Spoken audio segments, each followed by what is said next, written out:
Universal Social Pension for Senior Citizens.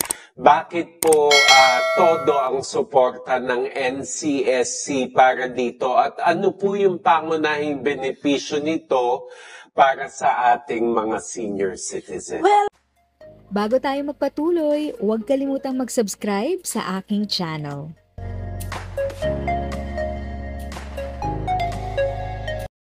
Thank you sa pag-click ng aking video. Good day po sa lahat ng mga nanonood. Sa mga bagong viewers at napadaan lang, by the way, I'm Tita Eda.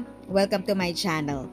Ang channel na maghahatid sa iyo ng dagdag kaalaman tungkol sa government services, bagong mga balita at informative videos na galing sa legit na resources. Mag-subscribe na para updated ka. Universal Social Pension for Senior Citizens. Bakit po todo ang suporta ng NCSC para dito at ano po yung pangunahing benepisyo nito para sa ating mga senior citizens? Well, you know that currently we have the Social Indigency Program, which is being handled by DSWD. And that is mandated by law, of course, na yung walang-wala sa buhay, sila dapat yung susuportahan. However, with an aging population that we have and understanding that there are a lot of loopholes in the giving out of the Social Indigency Program, ninabuti ng mga mambabatas natin na magkaroon ng universal social pension, which is cutting across all borders. Meaning to say, may trabaho, wala, may pensyon, wala, may pinag-aralan, wala, may sakit o wala.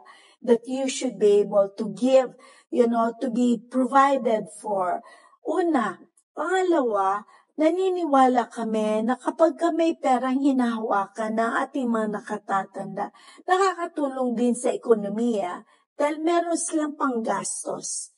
So everything, just goes back in a cycle in terms of building that economic ecosystem natin. Sa tingin nyo, gaano kalaki po yung tulong ng pagkakaroon ng Universal Social Pension sa welfare ng ating senior citizens, lalo na po yung mga nasa probinsya? Yeah, malaking tulong yun sa kanila. Kasi kahit papaano, buwan-buwan, alam nila na may matatanggap sila. They can allocate that. Do you know that the culture of the Filipino families, yung ating mga older persons, nagbabantay, nag-aalaga ng mga kabataan, the grandkids, no? And it would help, especially in providing kahit na kukonti man lang itong amount na to. But the psychological effect and impact of you having the capacity somehow to be able to help out in the family's needs. Yan, maganda po yung sinabi nyo na kailangan po ma-feel ng ating senior citizens na relevant at productive citizens pa rin sila. So ma'am, handa na po ba ang NCSC na mag-take over from DSWD in relation to yung social pension at ano po yung kakailanganin in terms of the transition at saka yung pagpapalit po ng skills at saka know-how? Naku, napakaganda ng katanungan mo, Asek, and we want to thank you for this, no? Alam mo, there has been a transition already from the time of 2022, bago pa ako naging commissioner ng NCSC. There were already talks about this, but then it is provided for by law. So, ibig sabihin doon sa Memorandum of Agreement na pinirmahan, nilagdaan ng dating mga namumuno sa DSWD at NCSC, sa taon ng 2025, there should have been a transition. NCSC has been preparing for that. They required a certain,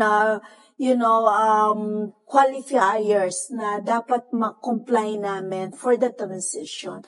And I believe NCSC has that already, the capacity. And this is classic, no? Na ipakita natin, the expanded centenarian cash gift, yung ating binibigay na 10,000, that's a litmus test on our capacity to deliver, the social indigency program pag nailipat sa atin. If sa tingin mo, natulungan ka ng video ko na ito, nakasave ka sa oras mo, you can click yung thanks button at any amount ay malaking help sa pag-grow ng channel ko. Yun lang po muna ang aking update. Sana ay nakatulong na dagdag kaalaman ang aking share today. Ang goal ng aking channel ay mag-create ng awareness. Kung ganitong mga topic ang gusto mo, panoorin mo ang mga videos ko na ito.